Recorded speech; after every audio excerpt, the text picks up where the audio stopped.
हैं न्यूज प्रवक्ता और मैं हूं आपके साथ आरती सिंह आजाद और रुक करते हैं खास खबरों की ओर। जिला देवरिया के थाना तरकुलवा के अंतर्गत ग्राम सभा सिसवा टोला फरनाहा के उमेश शाम को 7 बजे शौच के लिए गए थे। पैर फिसल जाने के कारण पोखरे में जा डूबे। देर रात तक घर नहीं लौटे तो परिजनों ने बहुत ढूंढा। सुबह गांव के लोगों के द्वारा पोखरे में ढूंढा गया तो उनका शव प्राप्त हुआ। मिली जानकारी के अनुसार ग्राम प्रधान रामधारी यादव के द्वारा लोगों को लेकर लाश को पोखरे से निकाला गया। इसी बीच तरकुलवा थाना के एसआई कमलेश कुमार शारदा एवं कांस्टेबल राहुल कुमार प्रजापति एवं कांस्टेबल अरमान अंसारी पहुंचकर शव को कब्जे में लेकर पोस्टमार्टम के लिए देवरिया भेज दिया गया है। नारखी ब्लॉक के ग्राम पंचायत काटिकी के ग्राम सिंहपुरा डेरा बंजारा में गुलाब, संजय, रंजय खान, हुसैन, जुल्फा, उस्मान खान व राम सिंह के यहाँ शादी का प्रोग्राम चल रहा था और इसी दौरान वहां आग लग गई, जिसमें जरीना व अफसाना की शादी का सामान भी जलकर राख हो गया व भारी नुकसान हुआ है। सूचना पर पहुंची थाना नारखी की पुलिस फोर्स, जिन्होंने अग्निशमन 101 डायल करके सूचना दी। अग्निशमन गाड़ी 5 घंटे बाद भी घटनास्थल पर नहीं पहुंची, जिससे आग से भारी नुकसान होता रहा। वह गरीबों का कितना नुकसान हुआ है उसका अभी कुछ भी अनुमान नहीं लगाया जा सकता है। क्या बजे करीब की घटना है?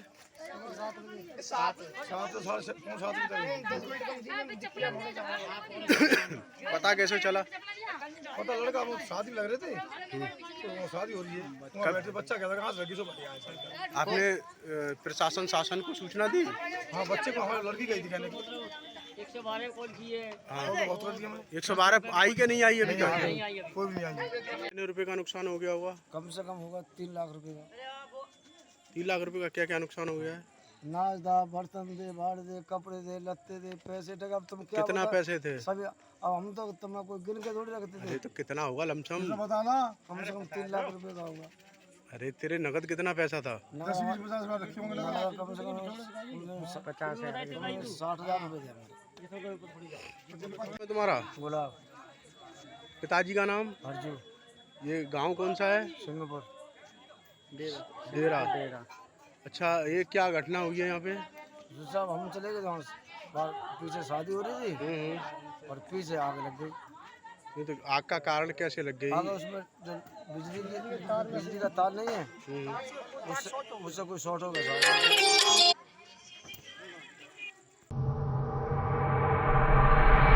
शमशाबाद थाना अंतर्गत आने वाले ग्राम सिंगाखेड़ी में जमीनी विवाद में विमलाबाई कुशवाहा की उसी के पति के बड़े भाई के लड़कों ने धारदार हथियार से हत्या कर दी। दरअसल विमला कुशवाहा अपने पति की मौत के बाद गांव छोड़कर दूसरे गांव में अपने दोनों बेटों के साथ रहती थी और उसके पति के हिस्से की जमीन का विवाद चल रहा था। मृतक के बड़े बेटे अमन ने बताया कि कुछ दिन पहले मां ने अपने हिस्से की जमीन पर बोनी करा दी थी, लेकिन बड़े पापा के लड़कों ने उस जमीन को हाँक कर फसल उजाड़ दी। इसकी सूचना जैसे ही मिली तो मां के साथ गांव आए। मां जैसे ही खेत पर पहुंची तो उनके साथ मारपीट की गई और चाकुओं से हमला कर दिया गया। इसके बाद बड़े पापा के बेटे ने मां के खेत में घायल पड़े होने की सूचना दी। 100 डायल को बुलाया गया और अस्पताल आने से पहले ही मां ने दम तोड़ दिया। पुलिस ने मर्ग कायम पर पूरे मामले की जाँच शुरू कर दी है। अभी सूचना प्राप्त हुई है कि एक महिला की मारपीट में मृत्यु हुई है। ये विमला महिला कुशवाहा नाम की महिला जो है वो उसके पति की मृत्यु होने के बाद में रतुआ रतनखेड़ी में दूसरी जगह शादी करके रह रही थी। उसके 2 बच्चे हैं, 17 साल और 15 साल के। तो वो लोग खेती करने के लिए अपने पुराने स्थान पे आए थे। उसी बात पे से विवाद हुआ परिवार के बीच में और मारपीट हुई। 100 नंबर से सूचना आने पे 100 नंबर मौके पे गई थी, जो घायल को अस्पताल ला रही थी। मृत्यु में उसकी रास्ते में या अस्पताल में मृत्यु हो चुकी है। तो पुलिस को भी सूचना प्राप्त हुई है, कार्रवाई आरंभ कर दी है। लगभग 11:45 पर 100 डायल शमशाबाद द्वारा एक महिला व्रत अवस्था में लेकर आई है, जिसका नाम विमलाबाई पत्नी नंदू, आयु 35 वर्ष है, जो ग्राम सिंगाखेड़ी की रहने वाली है, लेकिन अस्पताल में मृत अवस्था में आई है। उसके शरीर पर कुछ चोटें पाई गई हैं। उससे ऐसा प्रतीत होता है कि महिला के साथ कुछ मारपीट हुई होगी। बाकी सभी चीज़ों का निराकरण पोस्टमार्टम पश्चात हो पाएगा। अंदर ने मम्मी को मारा और वो सब खेत भी नहीं बोन दे रही थे, तो वो मम्मी को मारा उनने। तो वो समंदर का भाई माई महेंद्र भगवत सब आ गए थे, कुल्हाड़ी से मारा, चक्कू मक्कू सबसे मारा उनने। अच्छा, समंदर ने क्या हालत है मम्मी की? मम्मी शांत हो गई। अच्छा जी, समंदर वगैरह कौन लगते हैं? मेरे बड़े पापा के लड़के हैं। वो तेले दूसरे पापा हो गए थे, सब उन्होंने मारा।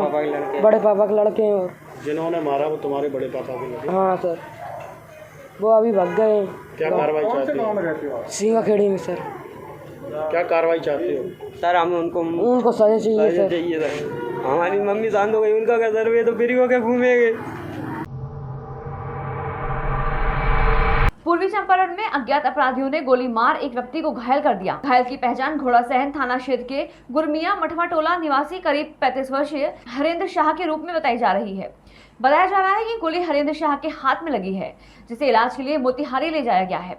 गोली मारकर भाग रहे अपराधी भलुआही कदमवा गांव के समीप बाइक छोड़ पैदल ही खेत के रास्ते भाग निकले। दोनों गांव के ग्रामीणों ने भी अपराधी का पीछा किया, परंतु अंधेरा होने के कारण अपराधी भागने में सफल रहे।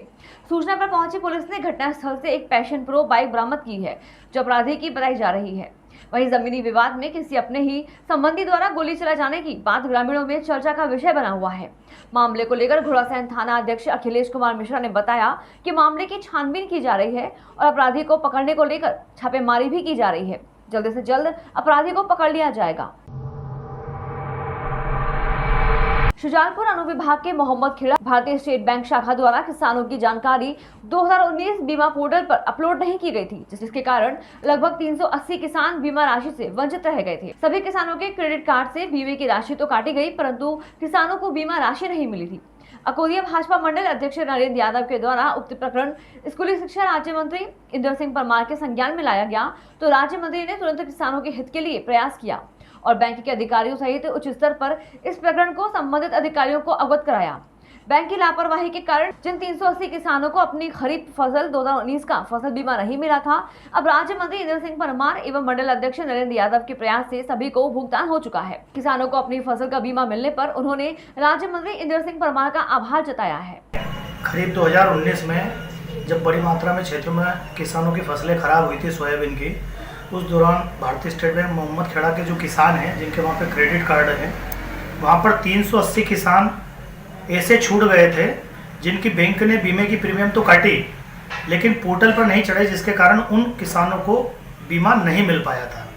जब ये मामला मेरा ध्यान में आया, वास्तव में मेरे खुद के भी 4 खाते वहाँ पर क्रेडिट कार्ड मेरे स्वयं के भी है और वो चारों भी उससे वंचित रह गए थे। वहाँ के सरपंच साहब से मेरी बातचीत हुई और फिर हमने व्यापक रूप से सभी किसानों से उस संबंध में आवेदन लिए और ऐसे 380 किसानों के आवेदन लेकर माननीय मंत्री जी को उन आवेदनों के साथ अवगत कराया कि भाई साहब बड़ी मात्रा में यहाँ इस बैंक के किसान बीमे से वंचित रह गए। माननीय मंत्री जी ने उस विषय को बड़े गंभीरता से लिया। उन्होंने तत्काल कलेक्टर महोदय से बात की, इंश्योरेंस कंपनी के अधिकारियों से बात की और उन्होंने एक दिन के लिए स्पेशल उस बैंक का पोर्टल खुलवाया और सब किसानों के उस पोर्टल पर वापस से वो इंश्योरेंस की प्रीमियम चढ़ी और जिसके फलस्वरूप अभी 2-3 दिन पूर्व सभी किसानों को 100% जो किसान छोड़ गए थे उनको बीमा मिल चुका है। मैं क्षेत्र के किसानों की ओर से, भारतीय जनता पार्टी की ओर से सम्मानीय मंत्री जी को बहुत बहुत धन्यवाद देना चाहूँगा और मध्य प्रदेश सरकार को धन्यवाद देना चाहूँगा कि आपके इस सफल प्रयास से क्षेत्र के किसानों को बीमा मिल सका। फिलहाल के लिए इतना ही। खबरों का सिलसिला लगातार जारी है। आप बने रहे न्यूज प्रवक्ता के साथ। नमस्कार।